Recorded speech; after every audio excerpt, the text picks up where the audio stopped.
fuck out of bed, bitch. Go. You're finished. Stop. Get up.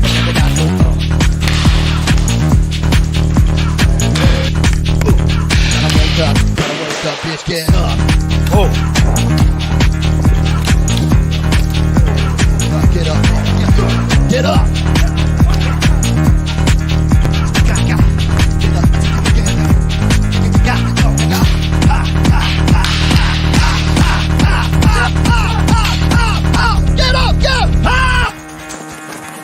Before it launched the counterattack.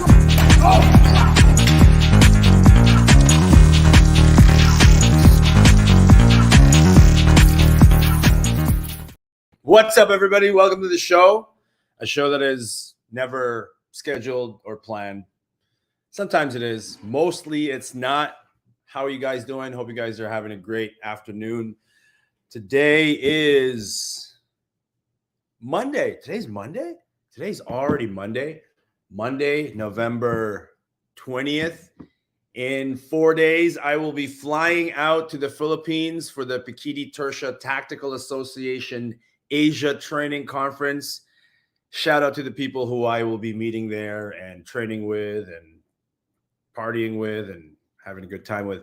Today, I wanted to talk about modern knife defense systems, modern knife combative systems, whether this is a standalone modern knife combative system or if this is an addition to an existing program.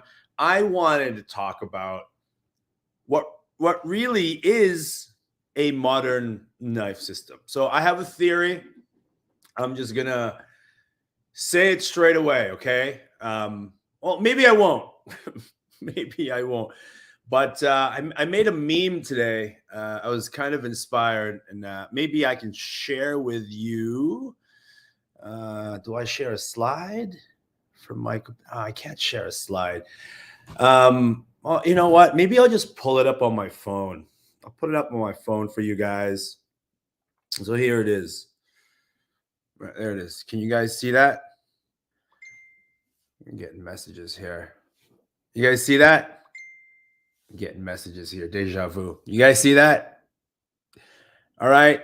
So that brew that you're seeing there, I call universal. I'm getting messages here. You guys see that? Deja vu. Deja vu all over again. You guys, yo, you like that meme, James? You like that meme? I think that meme's pretty solid. So what we got here, we got the brew, which is universal concepts. Where did these universal concepts come from? Did they come from Spain? Did they come from Italy or France? Was it a caveman thing? How far do we go back? How do we give ownership? But that brew is a universal concept. This mug over here is Filipino martial arts. Okay. The skeleton is drinking it. It's passing through him. And this guy over here, from a modern knife combative system, is taking what he can. Filipino martial arts guy is saying, I am unique and authentic. And the modern combatives guy is saying, I am progressive and modern. Long story short, that's my theory. That is my theory. I feel like however far back you want to make attributions and cite credit for these universal concepts, all modern knife combatives are a representation of the old reduce, reuse, recycle mantra that we all grew up knowing. You know, it's basically to save the planet, to reduce waste. You reduce, you reuse, and you recycle. And this is what modern knife combative systems are. I don't care which one it is. I am willing to bet that at some point within the founders' journey, they were doing Filipino martial arts. And at some point within that founder's journey, they found something about Filipino martial arts that was useful and valuable. But somewhere along that modern knife combative journey, they found something that's not so useful and not so valuable in Filipino martial arts. So what do? Well, they started reducing what was being taught or what they choose to teach. So they reduce, right?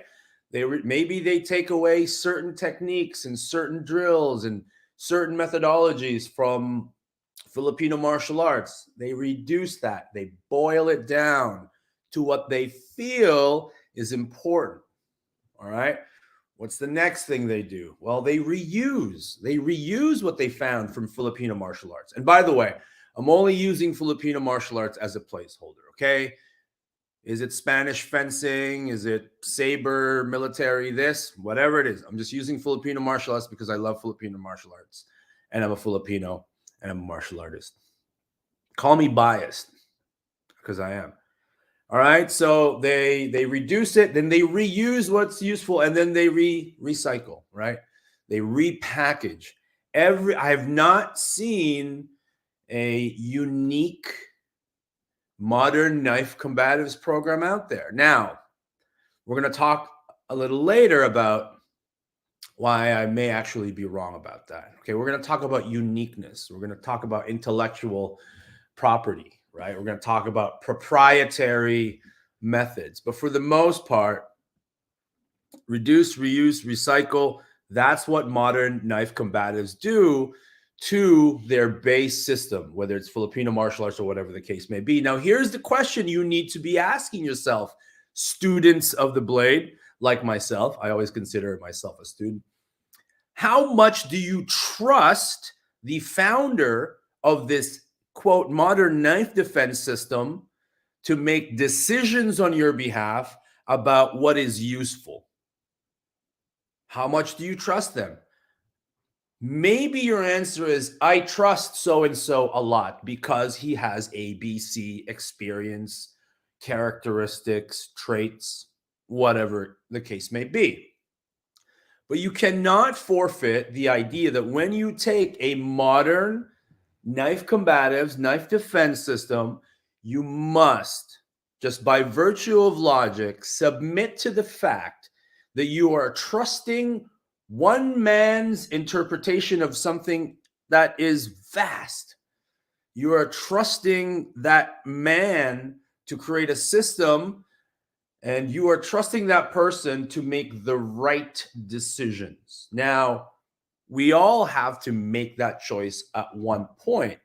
But my entire journey has been based on scrutinizing and analyzing and being skeptical of the people who have brought me value. And sometimes that can be a really, really touchy dynamics of a relationship, right? Because on the one side, when I find something valuable, I'm extremely grateful for it. And so that develops one side of the friendship or the relationship.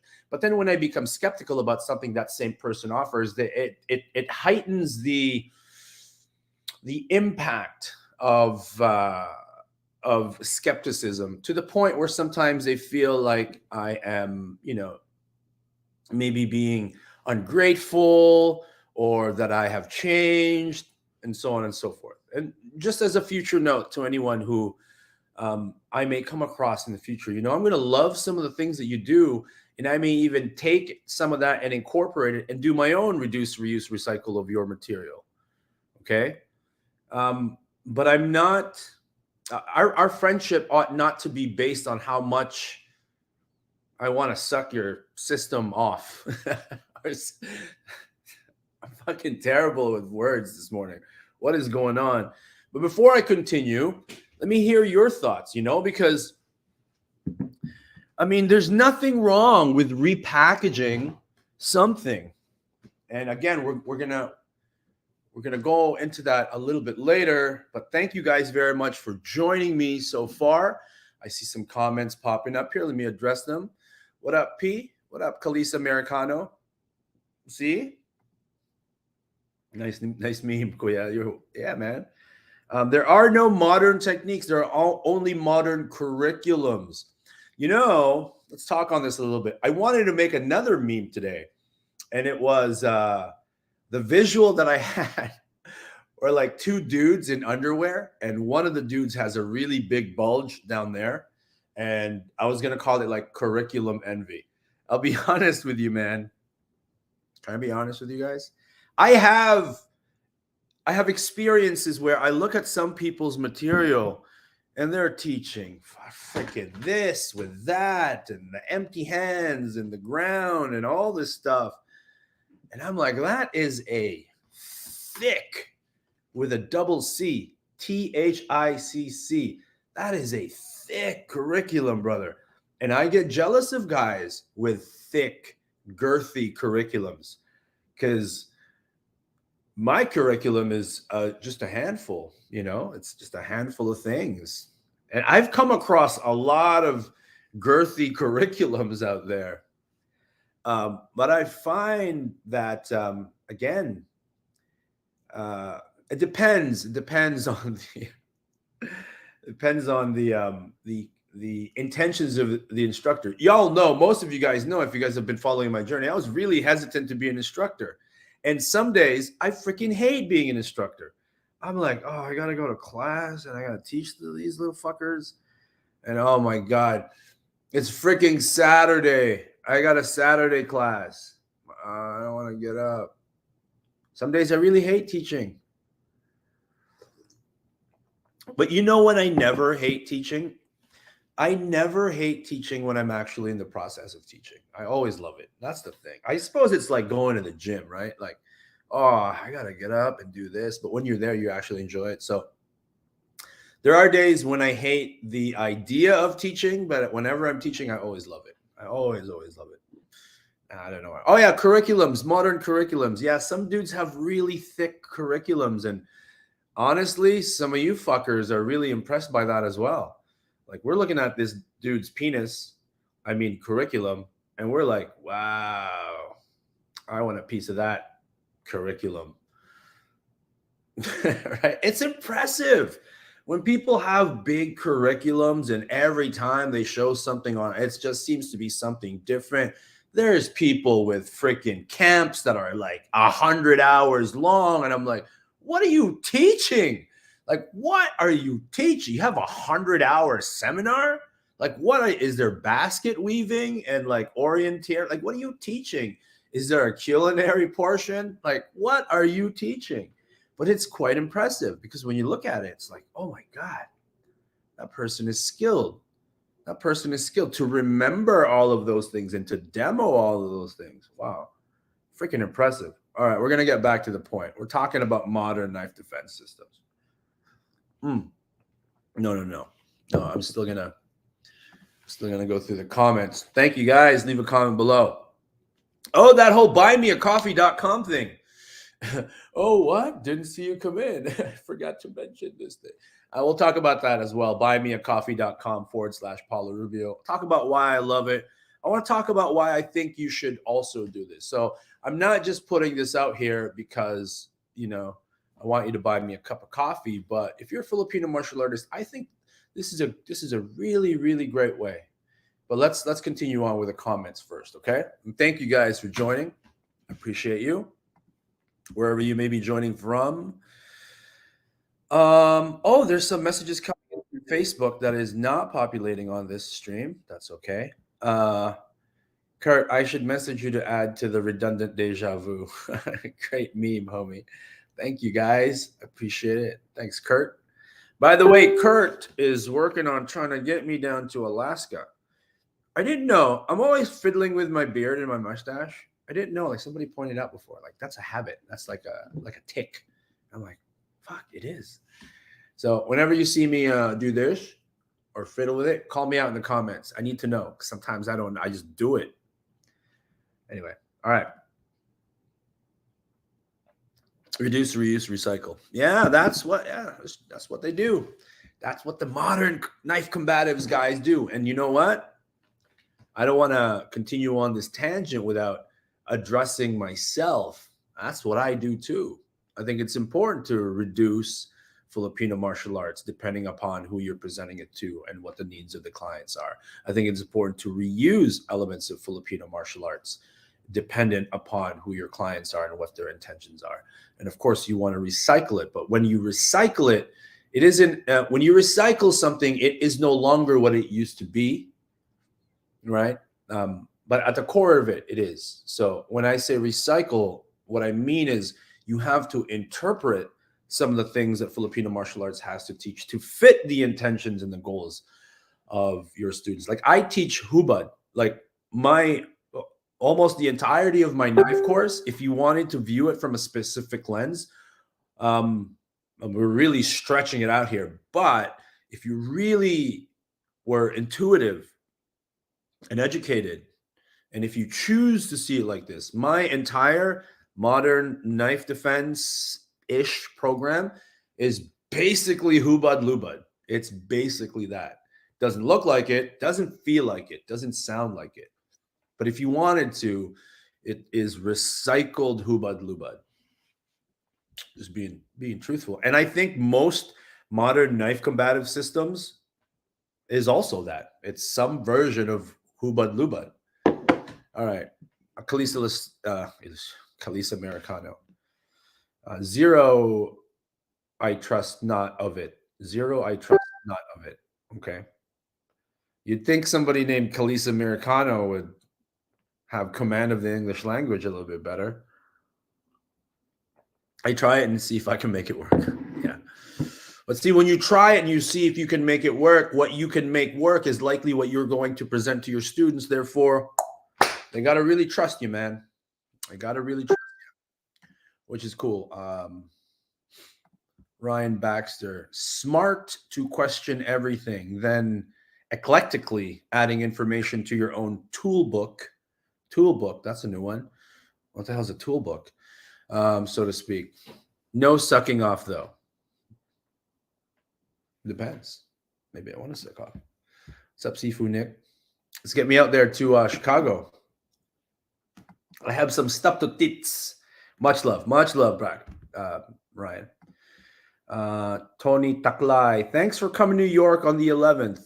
Yes, of course. Were you there? Oh my God, were you? If you were there, Tony, let me know, because there was a lot of people there. Here's the weird thing, guys. Like, I have a lot of people that I know on social media, and they have different profile pics, and they have different names, and then they show up. And if you guys show up to my seminar, let me know who you are on social media. If I'm like, hi, I'm Paulo, and you're like, hey, I'm Jim from accounting. I am, Big Bulge 28 on Instagram. Like, I need to know that. Why is, I don't know, this podcast is very penisy this morning. Howdy, Tony Taklai. Tony Taklai, were you there? Because I know your name, and I'm like, for some reason, I got to look into you a little bit more. But when I read your name, I get connotations that I respect you, that I watched some of your stuff. But again, when I meet people and it's like, there's 30 people there, I don't have time. I wish I had time. I want to give everybody a big hug, but I don't always get to know, like, yo, frick, Tony Taklai was in my seminar. That's cool. In New York City. We as a species figured out everything about putting the pointy end in the other guy by the 14th century. Let's challenge that. Okay. Well, probably you're right. Curriculum envy. Yeah, man. Some dudes have big curriculums, and the ladies and gentlemen love it. Tell us more about how teaching was part of raising your kiddos. Yeah, I can do that. I was about to touch my mustache. So I don't know. I was speaking with my uncle when I was in New York. My Tito Poroy is what I call him. And I was, my father passed away when I was 18, 19. And I really, my family moved to Canada when I was 9. So I really was like, what are Rubios like? Are we a warrior class? Are we farmers? And he was saying that, no, like we weren't known to be the fighters. We weren't known to be anything. The thing that we were known for was education, how much we valued education. And education is the gateway to a lot of things. Education is a gateway to influence, of power, of wisdom and knowledge. Education is a gateway to humility, to enlightenment, to everything. So we were really known for that. So I'm always teaching my kids something, but I never ever forced Filipino martial arts upon them. And even now, I nudge a little bit. I've been doing sabayan with my eldest son for the longest time, and that's all we really did. We didn't train a lot. He considers himself more of a boxer. My youngest daughter was a jiu-jitsu provincial champion, but now they're both helping me teach my kids class. And my 12-year-old recently said, expressed interest, because I'm going to the Philippines. She expressed interest in teaching for me. She's only 12. In any case, I think it's important to, I think more important than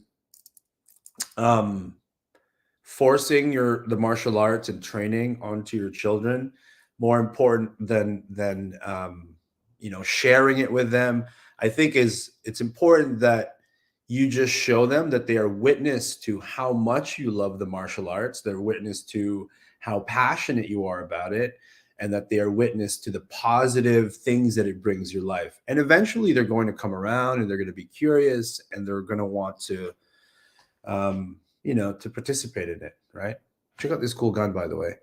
It's a keychain.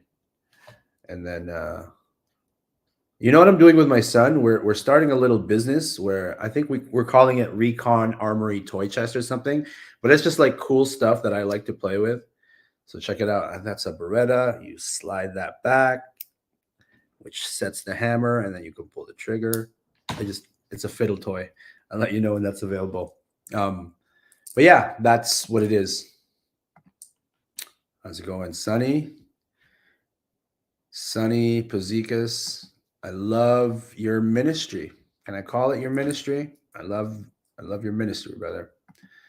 GM Carlito, how are you? Congratulations on your participation as an instructor at the Immersion Labs by Mahipal. That's really cool. I'm glad you were there. So much to offer. Thank you for loving this, whatever this may be. Lex, I'll see you in Maryland, brother. I want to talk a little bit more about modern. Some people, there's some people in the gun community that's gonna not like me for that. The fact that I was holding a gun and then I scratched myself in this way. Chill out, okay? It's not a real gun. Calm down. Rikesh Maharaj, GN, do you take issues with instructors passing of material from others without giving them credit? Ooh, that is a great question, guys. Can we chime in on this? Rikesh, thank you for this question. This is something that I think about, that I grapple with, and that I sometimes struggle with. Okay. Do you take issues with instructors passing their material as if it was their own, without giving them credit? Ooh, that's a tough one. Can I share with you guys my personal experiences with that real quick? Okay. So, as you guys know, I travel the world. I meet with subject matter experts all around the world. That's pillar number one. I travel the world and I meet and consult and train with a lot of people. Pillar number one. Pillar number two, these concepts are universal. They don't belong or are owned by any one system or person. Pillar number three, there are proprietary ways in which to teach those things. All right. And so I have in my journey learned or was exposed to one thing or one drill or one concept from one instructor and one system, but I was not in a position to really learn its depth, to understand, nor had the intention of wanting to teach it. So that was my first contact, right? Let's say hand fighting, for example. I learned I first saw hand fighting from what did I see first? Maybe Ryan Hoover and the Fit to Fight folks. Maybe that's when I saw hand fighting first, and I knew there was something to it. And then, Gary Drake shows me a version of hand fighting, and he might call it, wrist fighting or wrist pummeling. And then I learn it from a jiu-jitsu person, Coach Greg Nelson, right? And I may teach a version of hand fight. I learned it from, Tuhan Jared. So it becomes really difficult and problematic to give this thing credit. Some things are universal enough, and you may have come across it enough times where I don't feel like giving credit is a necessity. Now, where this might be a little bit hairy is if, I've been learning hand fighting for a really long time. If somebody shows me hand fighting, and I express to them, oh, that's great. And then maybe they see a clip of me teaching it and then I don't credit them. They may get upset by that, and that's something that I can't help. But for the most part, generally speaking, you give credit where credit is due, and I, sometimes I forget. And whenever I forget, I try to, whenever I forget in one moment, I try to make it up for the next moment. I pick up a lot of things from a lot of people, as a student, that is the natural path, right? And my problem is because I've learned from so many different people that I am sure there are some people out there who might feel like they gave me something and then I'm not giving them credit for it. And, if you happen to be one of those people, I would like to have a conversation with you, because that is not my intention whatsoever. I'll tell you, like, currently, whether or not I associate with these people, or not, or whether or not I associated with them in the past or not, a lot of influence come from folks like Ryan Hoover. Ryan Hoover's 2-on-1 hand fighting drill, and particularly some of the rule sets that he applied to keep it safe and dynamic. Tuhon Jared Wihungi with his bisecting line and getting to the outside and that elbow check. Folks like Mick Coop, who really taught me a lot about processes and, how to be skeptical and to be comparative with our choices. Todd Fossey and digging into the human psychology and the athletic performance side of things from some of the rudiments that I picked up from, Coach Greg Nelson, Gary Drake. The list just goes on. And I feel like if I continue to list, I can just get into a process of listing people. But that's a problem that I have, because I'm a little bit of a, I wouldn't say unique. A lot of people get to travel, but my journey started off as a content creator that had me traveling all around the world. And it was part of my job to be skeptical and to bring audiences a diverse perspective on fighting. And so I have a lot of instructors, even though I've had really no instructors. But sometimes it's clear. Like you've been training FCS Kali for 20 years, and then you start your own system and you haven't trained anything else. It's pretty clear you stole that from FCS. You know what I mean? And by the way, from FCS, what I stole from Tuhon Ray Dionaldo was 3 sets of his Puño Mano drills. I think they are brilliant. I think they integrate very, very well into the curriculum that I'm trying to build. Anyway, that's that. But I give credit whenever it's due, my man. You got to do it. I have big thumbs and a small keyboard. That was supposed to be none of it. That's fine.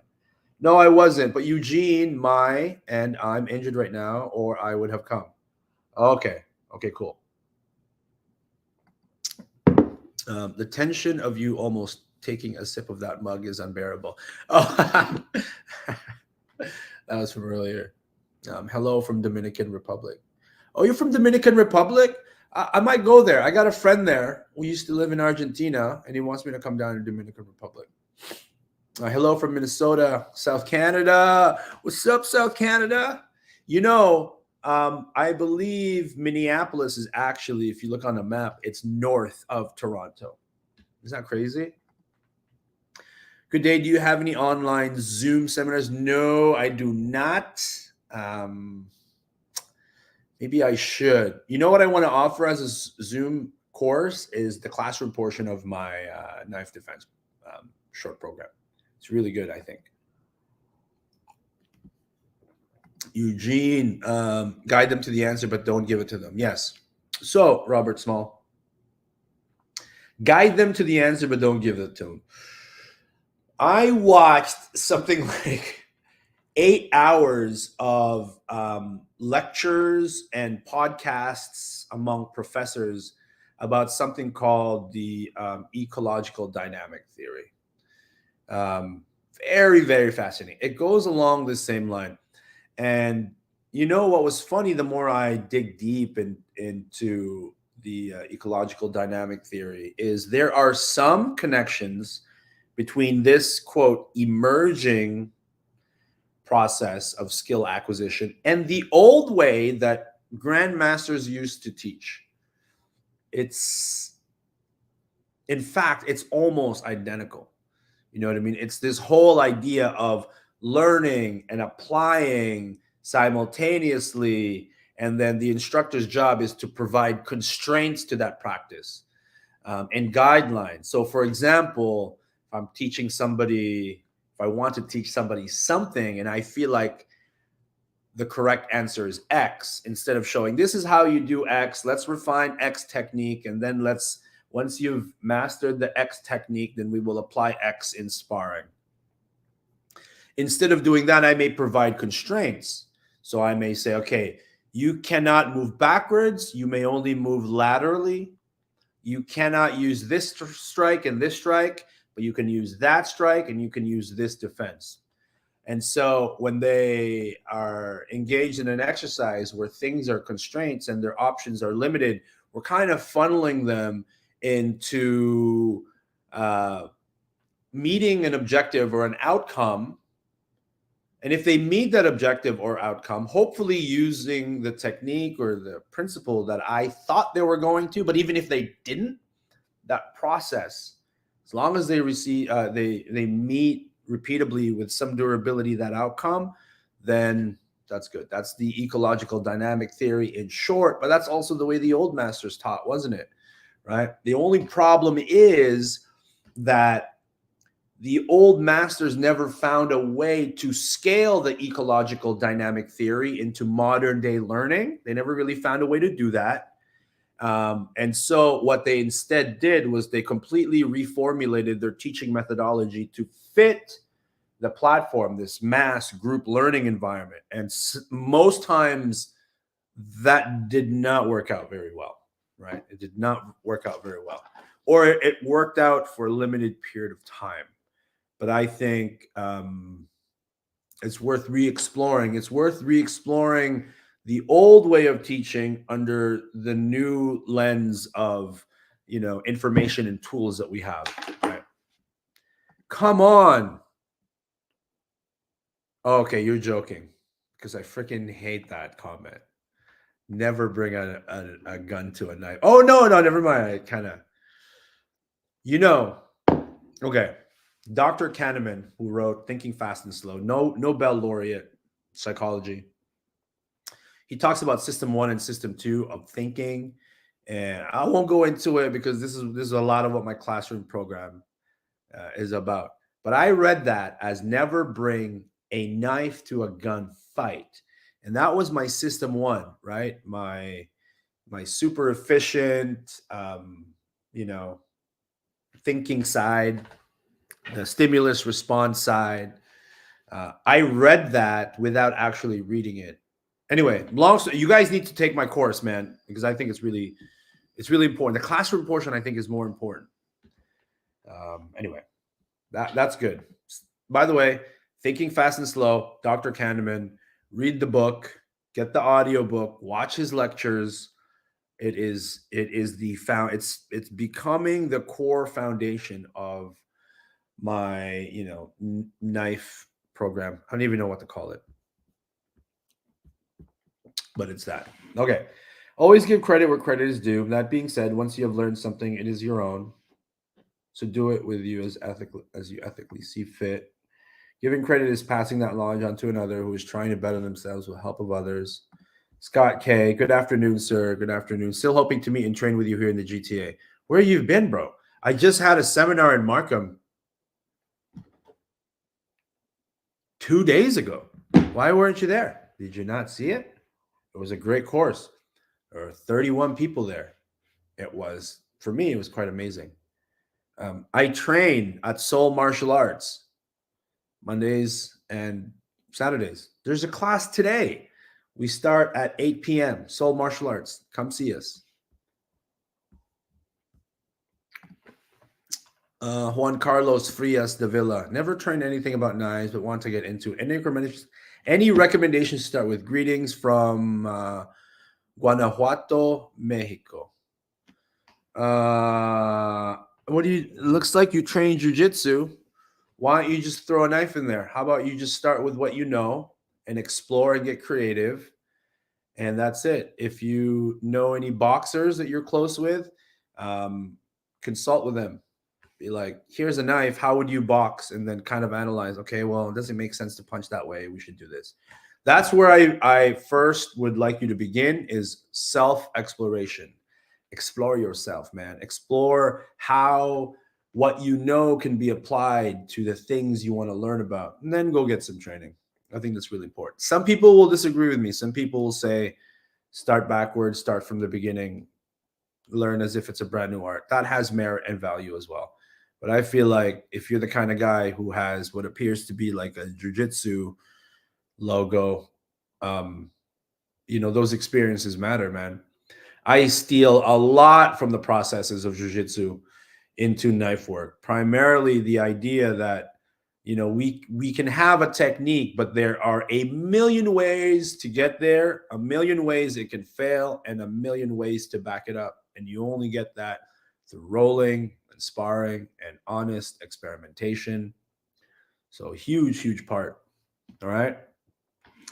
Other than that, there's a lot of great online courses. You can check out www.pikiti.university. If you want to get into Pikiti Tersha, Tuhan Bill McGrath has some, he's got a ton of great free videos on YouTube. He's also got some online offerings. I believe it's ptiacademy.com, something like that. Pikiti Tersha International. Ray Floro has some online material if you want to learn his interpretations of Calice Illustrissimo. I have my own stuff. You can go to trainwithgn.com. But when you go there, each module is $15 and it's very hyper focused. So you're not going to learn a whole system and you're not going to learn how it fits into a broader matrix. But if you want to learn, for example, 2-strike combinations with a knife in the reverse grip, you can learn in just a few minutes some basic guidelines that will allow you to explore. And if you take my $15 course on, I don't know, 2-strike combinations in the forward grip or pressure testing the Gunting cut, these are really for people who have some experience or for people who want to just add a little bit of knife work into what they already know. So other than that, take a course. And I want to say that in-person training is always the best, but you're in Mexico and there's one guy there that if you took in-person training with him doing knife work, I think you'd be way worse than if you hadn't done anything at all. But I won't mention him because now I'm an instructor and I can't talk shit about other instructors, which is sad. Okay. Michael Collins, how important is sparring with weapons and empty hand in an FMA program to keep the aliveness of the art? Is this a hindrance to students if they aren't sparring? There's your answer. I think sparring is absolutely essential. I think if you do Filipino martial arts and you don't spar, you're about as good as a jiu-jitsu practitioner who does not roll. It just makes no damn sense whatsoever. Now, I touched my beard. Now, when I say that it's critical and every Filipino martial arts practitioner must spar, understand that over the years, I have had to modify my definition of sparring. I like to do it all. Some I like to do more often than others, and that's fine. The quote dog brothers style isn't for everyone. It isn't even for dog brothers all the time. You know, you just can't do that all the time. It's just not good for you. Um, you know, 4 times a year, twice a year, something where you're really putting, you know, a little bit of intensity and an element of open market free for all kind of thing. I think that's really, really good. But as we age, man, you know, I'm approaching an age where I think where it's like, you know, I better get myself to a gathering, a few of them, before it's too late. And you know, I really don't want to do that anymore. But the only kind of sparring that I have very, very little respect for to do over time is distance sparring. I think distance sparring uh, is quite useless beyond a very, very narrow margin of value. And I think if you act, there's actually a huge pitfall if you primarily do distance sparring. Huge pitfall. Huge. That distance sparring is when you're sparring, but you don't touch. It's like, could you imagine, you know, boxers, you know, going, you spar, and a boxer would be like, mostly distance sparring, where no contact sparring. You'd be laughed at. I think we should laugh at distance sparring in Filipino martial arts. Here's the value of distance sparring for me, okay? I think it's a great cardio workout. I think it is only slightly better than, you know, shadow boxing. I think in a group environment, it's a very easy way to get a group of people moving without a high risk for injury. But you know what's better than distance sparring? Practically any other kind of sparring. If you use padded sticks with the rule set of first contact, that's better than distance sparring. Obviously, rattan sparring is better than distance sparring. Any kind of sparring is better than distance sparring. Um, Distance sparring is partnered Carenza, which is fine. But I think for me, the great value of shadow boxing or Carenza is contained within the solo practice. You're almost kind of, it's like eating fried chicken, but you remove the freaking skin. What's the freaking point? You might as well grill that shit. You're taking away the best part. I don't even know if that makes sense. Um, but you know, I think again, remember the value of distance sparring. You can scale it to a big group of people. It's great once in a while as you know a visualization cue. You can work some things, but here's what it's not working that people think it works. People think that you're working on your timing when you distance spar. People think that you're working on your distance management when you distance spar. You're corrupting both of those things, in my opinion. I think you're giving yourself a false sense of timing when you distance spar.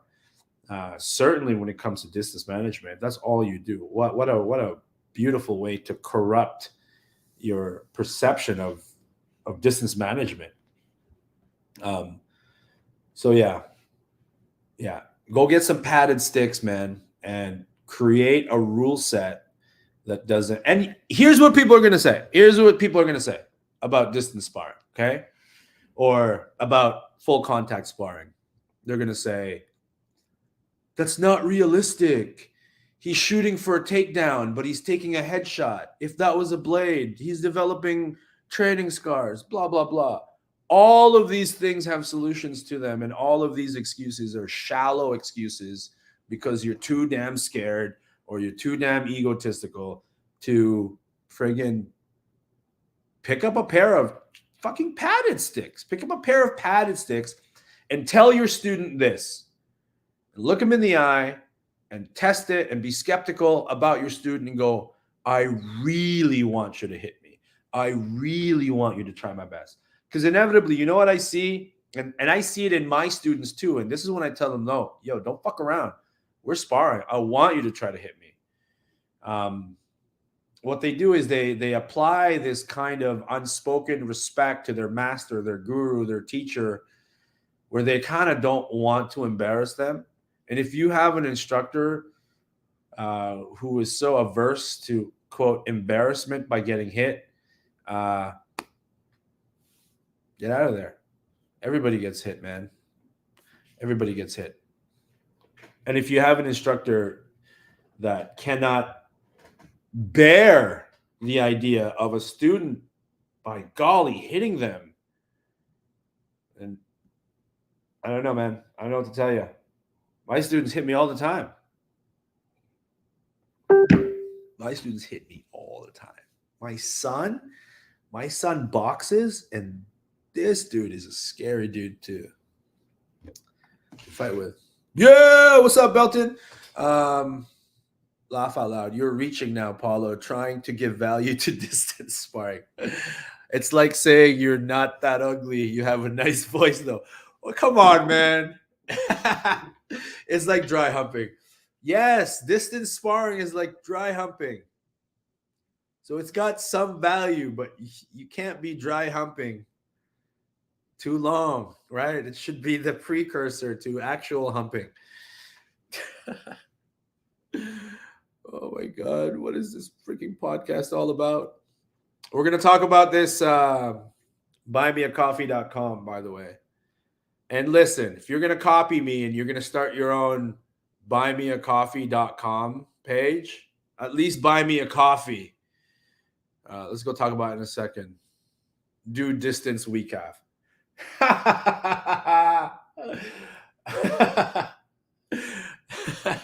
If you guys don't know what he's referring to, weak half is when they get on the full armor, like the gloves, the forearm guards, the elbow pads, the red beautiful dress or the black dress with a big helmet and the cage, and they're doing like, you know, it's a 95% with Tick Abanico fight. Imagine doing that distance sparring. Can somebody make a video of that for me? All you weak half people. I love weak half though. They're starting to come up with like some better rule sets. I think we have ridiculed weak half enough. They're coming up with some pretty interesting things, man. They're coming up with some really cool things. So thanks for listening, weak half. But still, some of them are just like they don't just look up weak half championship. There's going to be a champion. You're not going to be able to tell how. But they're getting better, man. To be honest, they're coming up with different rule sets, which is amazing. I use fencing sabers for distance sparring and helps explain range management entries. Just a thought. Yeah, fine, just do it. But if that's all you ever do, that's weak. What are the new weak things weak half is doing? Just new rule sets, you know. I believe there's some where it's like first contact. There's some where, you know, they value some defense. Some defense would be nice. It's just that I think there's more to weak half than meets the eye. But we know in our heads, right, because of availability bias, it's that not. You know what I always imagine? It's like two ceiling fans or two electric fans. When you put them in close proximity, that's what a weak half fight sometimes look like. But I always say this, whenever I diss weak half, I always say the positive things is weak half tournaments may be shit, but weak half training is really, really good, right? Because they're training for high frequency, high intensity, high frequency striking. Their strike endurance and agility tend to be pretty good. Their shoulder endurance tend to be pretty good. Yeah, that's about it. But you know what weak half people need to stop showing off about? Whenever you guys break your little sissy sticks on one another. It's like, look, we were training so hard and we broke our weak half stick. I'm like, bro, your weak half stick is like, it's like a glorified chopstick and you're hitting each other in the head with these metal cages. It's not that impressive. Sorry. I love weak half. Will weak half or stick fighting in general ever be an Olympic? Never be an Olympic sport. Never, ever. Filipinos just can't get their shit together. It'll never be an Olympic sport. We can never agree on a rule set. No one organization who has a rule set will get the unilateral support from anyone else for it to become an Olympic sport. I hate that that's the truth. And I would love for what I have just said to be false. And I'm happy to be proven wrong in the future. But stick fighting will never be an Olympic sport in my lifetime. But if it is, I'm happy to eat my words, man. We have to just support the sport. It is what it is. If you like it, you like it. If you don't, you don't. Whatever. Okay, so can we get back to the topic, discussing modern knife defense systems? I wanted to talk about what they do right. Can I paint you guys another analogy? We're talking about this. So if you would imagine the Filipino martial arts to be a buffet, a Las Vegas buffet where you can get French fries and kung pao chicken and crab legs. You can get dumplings and onion rings and steak. Right? If you were just for a minute, imagine that is the Filipino martial arts. Okay. And you can even imagine that the farm it came from, all those ingredients is from whatever.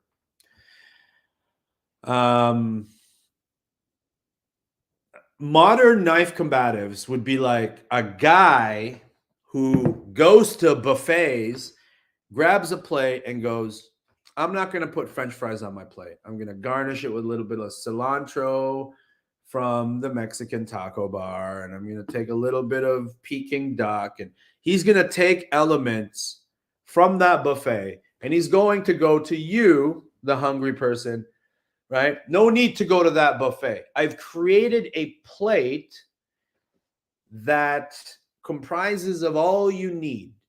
These are the high probability food items. And so that's the decision you make when you take on a modern combative system, is really trusting on the expertise that modern combative system founder has some education and experience on, nutrition and so on, to be able to present to you a plate. So that's what that is.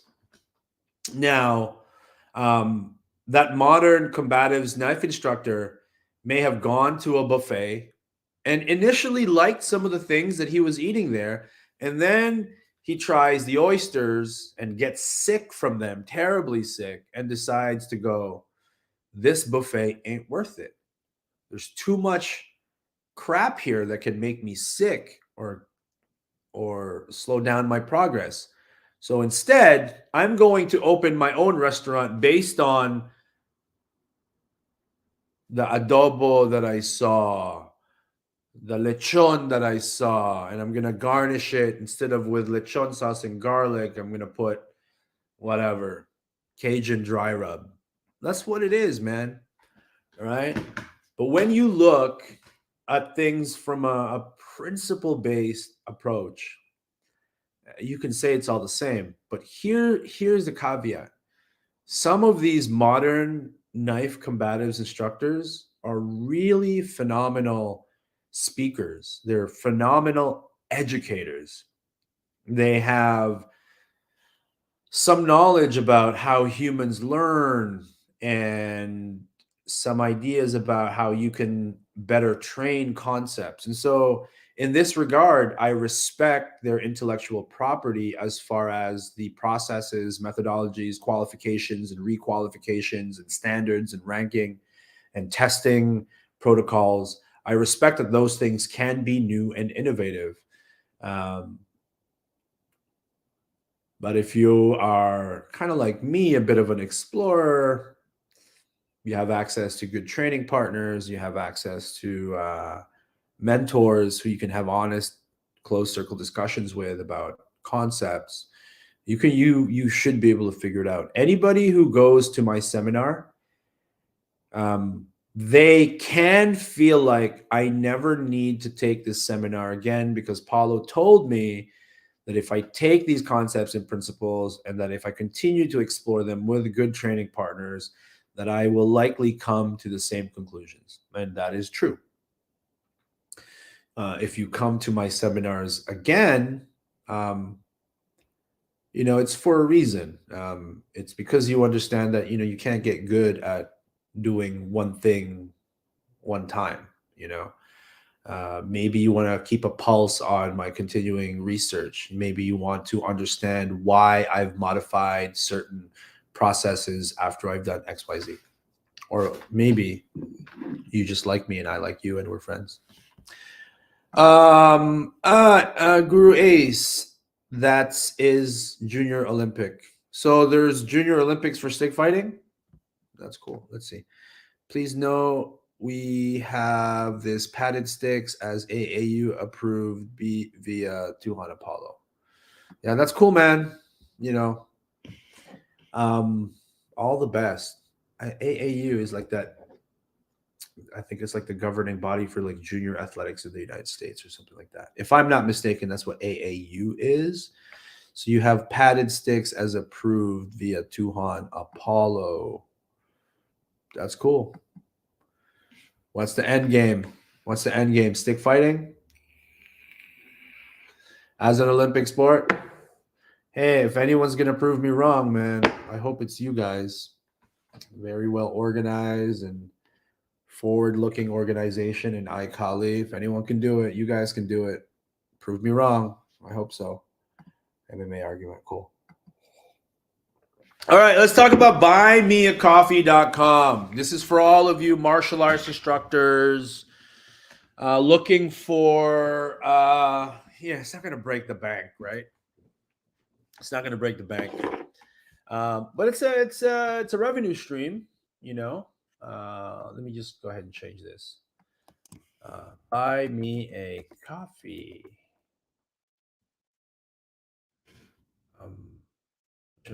About buy me a coffee. Yeah, that looks good. All right, let's pop that on there. Kablamo. About buy me a coffee. So I came across this thing because like I'm constantly putting material out on social media, like Facebook and Instagram and TikTok, and it's very hard to monetize that. It's really incredibly hard. Even my YouTube channel, Funker Tactical, which has 1 million subscribers, it's not really generating income, largely because I really stopped or slowed down making content for that by choice, because I have other stuff to do.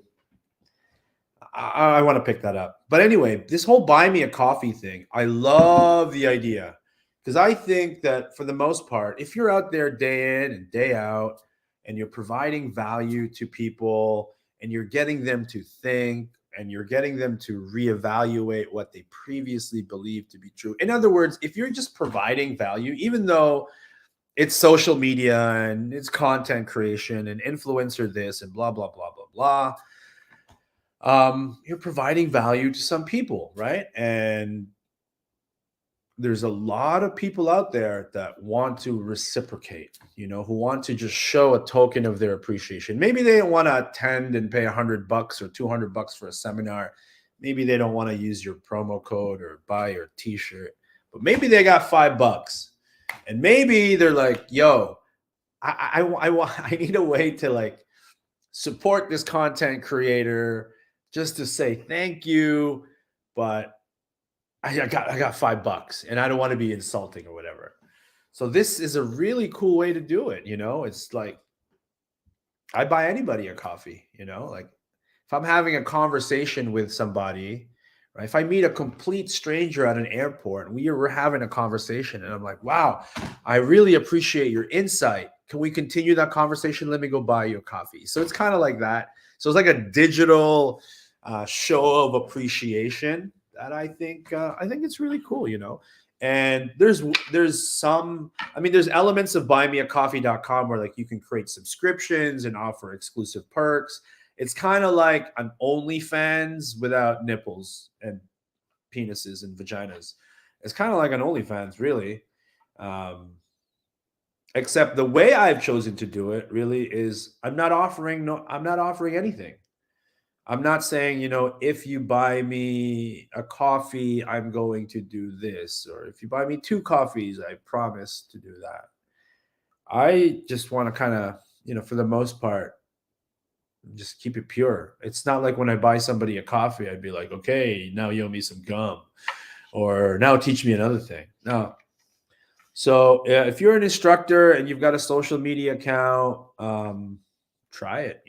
Could be an extra $50 a month for you.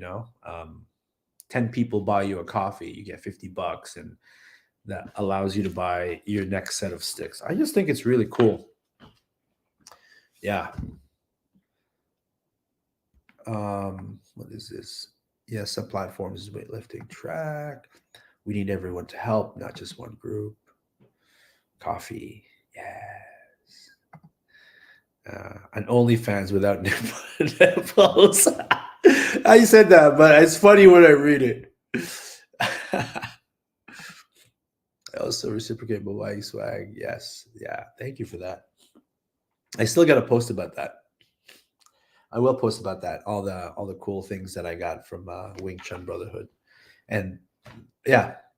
Anyways, yeah, try it. Go to buymeacoffee.com. Start your own account. Oh my gosh. If there was, no, I don't think there is, but if there was like an affiliate code where it's like, when you get people to sign up to do a thing. No, I don't think so. But I'm terrible with that stuff. That's why I really like buymeacoffee.com. Like you just want to say thanks for something small or just thanks for the conversation. You can get me a cup of coffee. You know what my daughter said? I told my 12-year-old daughter about this whole buy me a coffee. And she's like, "You're scamming people." I'm like, "What do you mean I'm scamming people?" And she goes, "Well, you're not actually buying a coffee." I'm like, huh.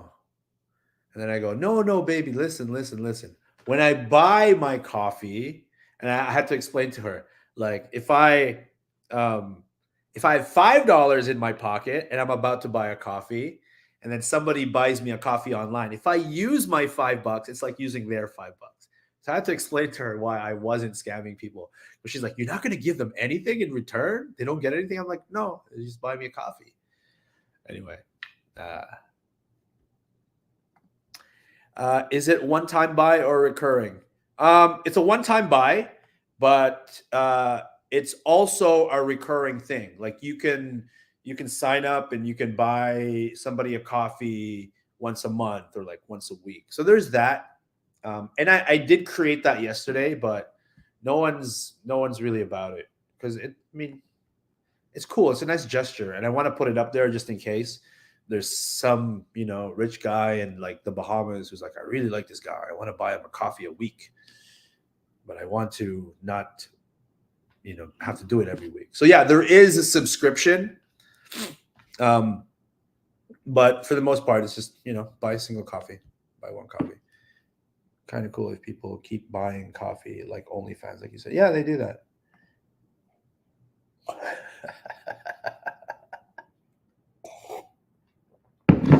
Buymetrank.com. It's only $200 a day, bro. I need it. Anyway, so check it out. I hope to see you guys all incorporate this. Buymeacoffee.com. I think, Belton, I think a lot of people might want to buy you some coffee. I think it's just a cool gesture, and I have no ways kind of soliciting it. You know what I mean? Because I think it's cool. It's better than just like putting up your PayPal address or your Venmo address saying donate. For what?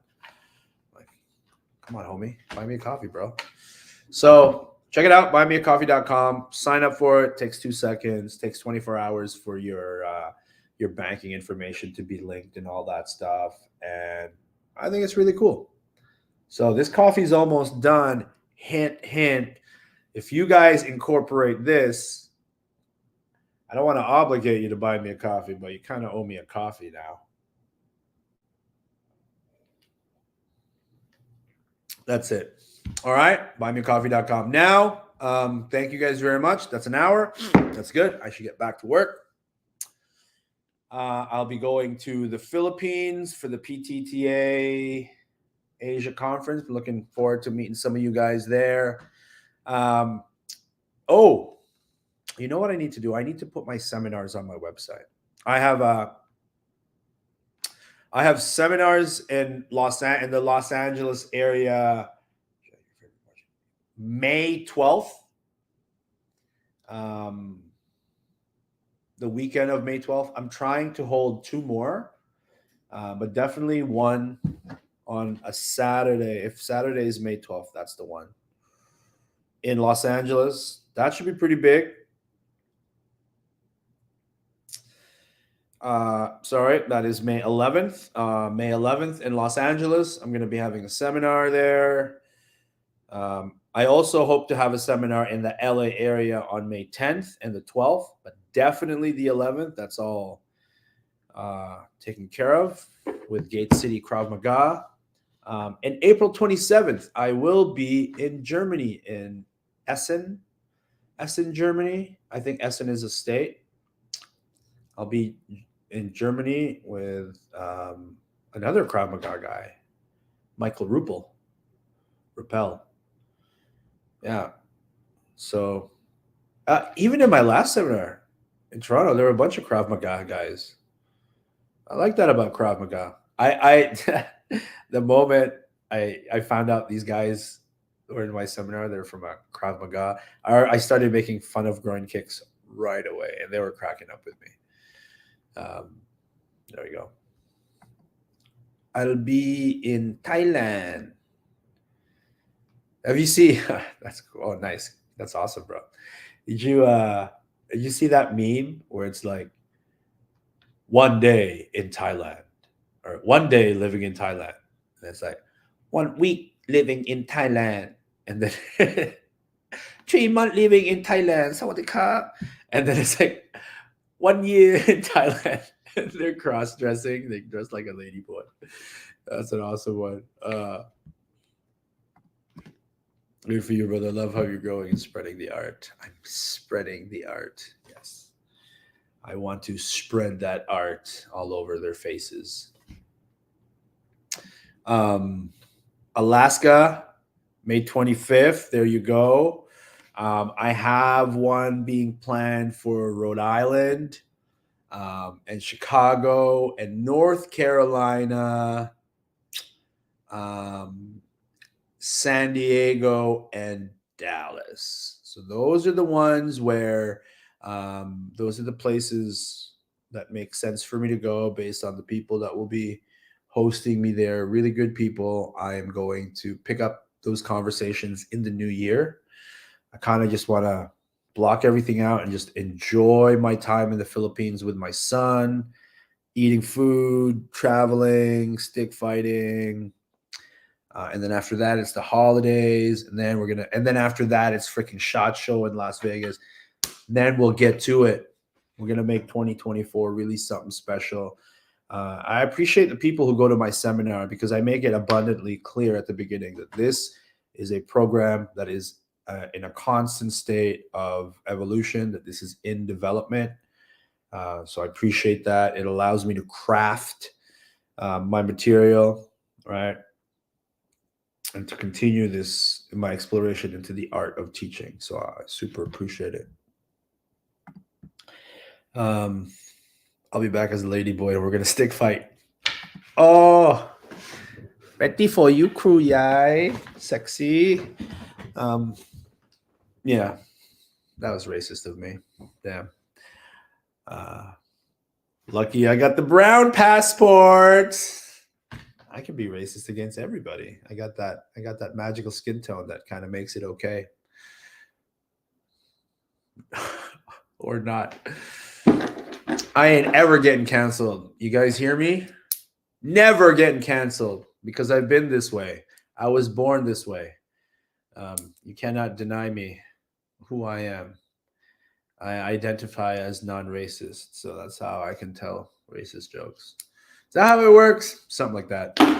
Anyway, love you guys. Thank you guys very much. Thank you to, I think at one point we had like 32 people watching. Again, unemployment rate is on the rise. I imagine that's how you guys are watching me at 1:37 in the afternoon. Or you're goofing off at work. One or the other. Thank you. Appreciate the coffees very much. And yeah, if you guys are providing if you feel like you're providing value to the general public, this whole buymeacoffee.com is really an opportunity for them to reciprocate and show their gratitude for that, if they choose. All right. So if there's not any more questions, I don't want to go to work. Okay. No, I got to do it. Anything else? I think that's it. All right. Leave me a comment. Show your love because I love you. Peace.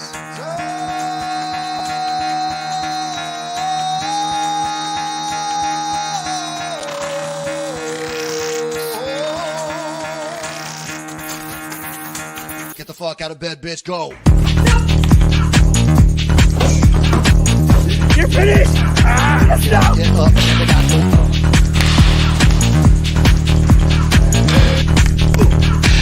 up. Gotta wake up, bitch. Get up. Oh! Get up. Get up.